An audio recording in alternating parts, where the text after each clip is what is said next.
Hai, assalamualaikum warahmatullahi wabarakatuh. Bertemu lagi di channel YouTube sederhana saya ini. Jadi untuk kesempatan kali ini saya sedikit membahas tentang model soal UP PPG untuk retaker yang suka muncul. Nah, jadi untuk catatan untuk video kali ini, yang pertama ini saya tidak akan membahas soal tentang UP. Yang pentingnya adalah hanya poin-poin yang bakalan keluar. Kemudian yang kedua di sini tentunya kenapa saya menggunakan kata suka, karena ini bisa saja nanti bisa keluar di pertanyaan teman-teman dan bisa juga tidak. Tapi insya Allah bakalan keluar karena ini menurut pengalaman saya. Kemudian ada beberapa diskusi dengan teman-teman sesama retaker atau bahkan ada teman-teman yang pertama kali UP, dan insya Allah model soal seperti ini yang bakalan keluar. Oke. Nah, berikutnya di sini saya menulisnya ada pedagogik karena di sini untuk video kali ini lebih mengarahnya ke pedagogik. Kenapa? Karena ada dua kemungkinan nih. Yang pertama bagi guru mata pelajaran misalnya guru IPA, IPS atau bahasa Indonesia dan mapel yang lainnya itu untuk mendapatkan soalnya ini kadang pedagogiknya yang lebih dominan dan kadang ada juga yang dominannya profesionalisme. Dan pengalaman saya atau hasil diskusi saya dengan teman-teman yang retaker untuk guru mapel itu ternyata pedagoginya lebih banyak ketimbang yang profesionalisme.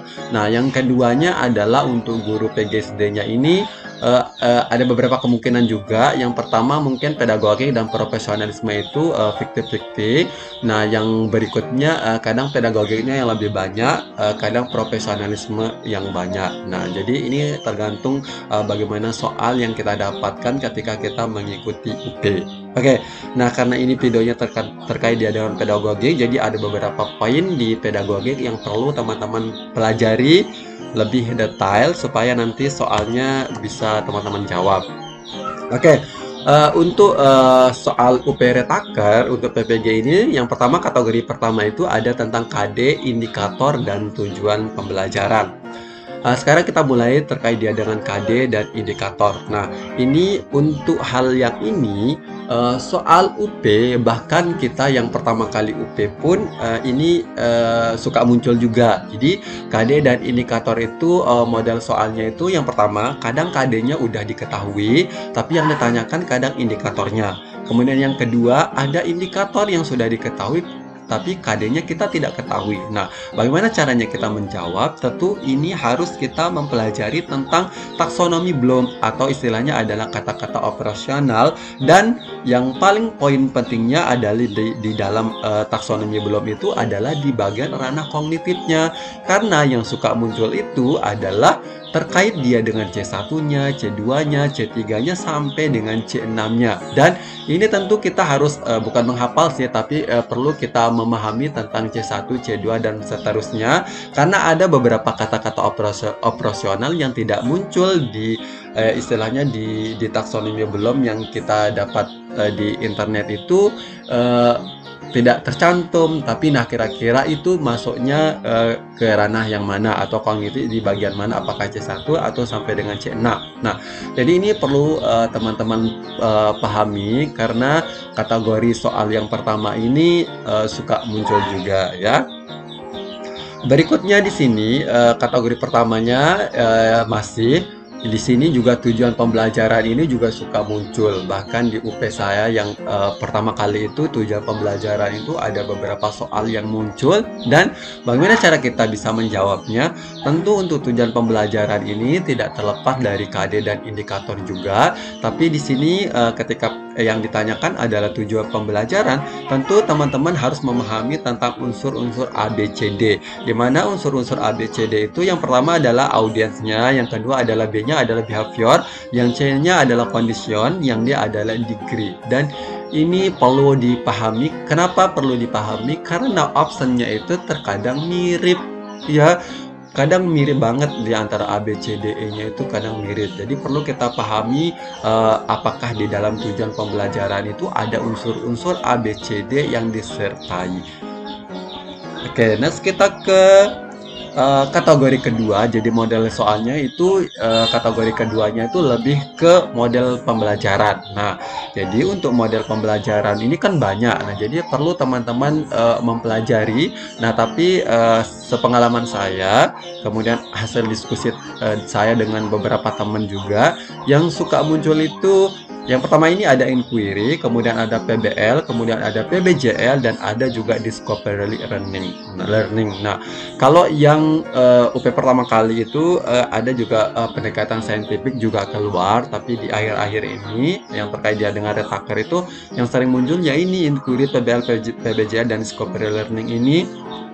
Dan ini perlu teman-teman pahami tentang langkah-langkahnya atau sintaknya, karena pertanyaannya itu kadang kayak kalimat rumpang. Nah, jadi kalimat rumpang kadang yang ditanyakan adalah kalau misalnya kayak inquiry nih. Kalau inquiry cocoknya di langkah pertama itu kayak gimana, kemudian di pertengahannya kalau model pembelajaran inquiry itu kayak gimana, dan di bagian terakhir di inquiry itu kayak gimana cocoknya.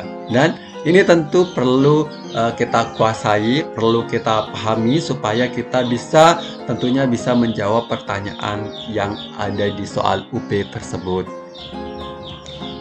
Oke, next kita ke kategori yang ketiga. Nah, di sini yang lebih dominan juga, bukan dominan sih, yang suka keluar juga adalah langkah-langkah dalam pembelajaran. Yang gimana sih maksudnya langkah-langkah pembelajaran di sini? Nah, di sini itu ada tentang pendahuluan, kemudian kegiatan inti sama penutup. Nah, biasanya kategori yang ketiga ini juga suka muncul.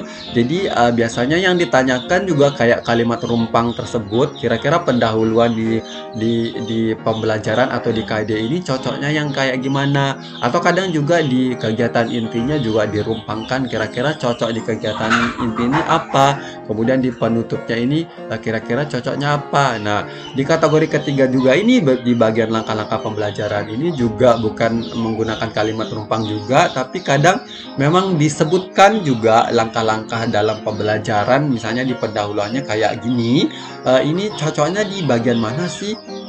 Apakah dia di pendahuluan kah, apakah dia di kegiatan inti kah, ataukah di penutup. Nah, jadi ini teman-teman perlu kuasai, dan ini tidak terlepas juga dari yang namanya model pembelajaran, karena tentunya langkah-langkah pembelajaran itu tidak terlepas juga dengan model pembelajaran yang digunakan. Oke, berikutnya kategori keempat. Nah, kategori keempat itu yang sering muncul juga adalah terkait dia dengan kasus. Nah, kasusnya biasanya ini yang pertama adalah tentang permasalahan pembelajaran. Misalnya ada si Andi yang mengalami kesulitan dalam belajar seperti ini. Kira-kira solusinya seperti apa? Nah, ini perlu juga kita istilahnya kita kuasain. Nah, yang kedua juga kadang misalnya nih ini masa pandemi kayak gini, kira-kira kalau kalau pembelajaran kita pakai ini kira-kira cocoknya seperti apa. Kemudian ada siswa yang lebih paham menggunakan HP, atau ada siswa yang tidak paham menggunakan alat-alat media apa ini gitu. Jadi kayak kasus gitu yang suka muncul. Di sini juga ada permasalahan daerah juga bisa muncul. Jadi ini permasalahan pembelajaran, permasalahan daerah ini memang dua hal yang tidak bisa dipisahkan karena mereka saling terkait. Saya ingat betul bagaimana soalnya juga. Misalnya ada guru A yang pertama mengajar menggunakan gadget secara daring, itu ternyata cuma beberapa persen yang ikut hadir.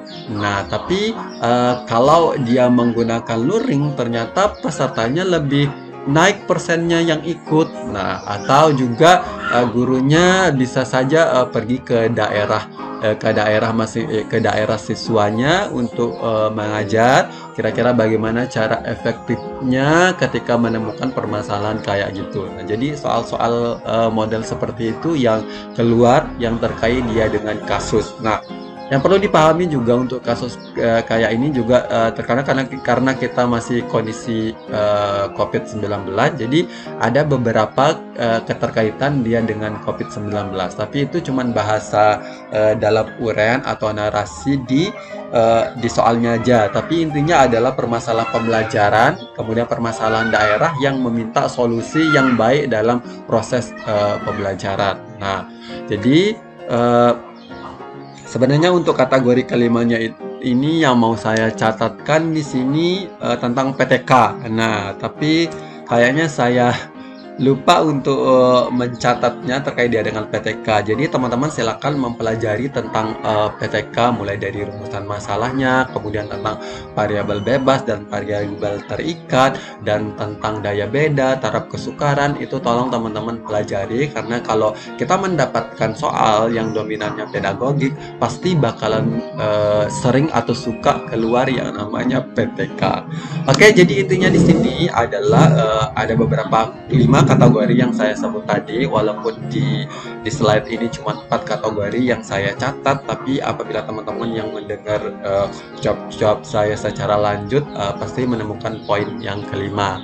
Nah, jadi intinya di sini saya pesan ke teman-teman, mari semangat untuk belajarnya, dan jangan lupa belajarnya tentu terkait dia dengan kisi-kisi yang sudah disiapkan oleh pemerintah. Insya Allah soalnya tidak terlepas dengan kisi-kisi. Oke, kurang lebihnya mohon dimaafkan. Semoga ini bermanfaat. Kurang lebihnya sekali lagi mohon dimaafkan. Wabillahi taufiq wal hidayah. Wassalamualaikum warahmatullahi wabarakatuh. Bye bye.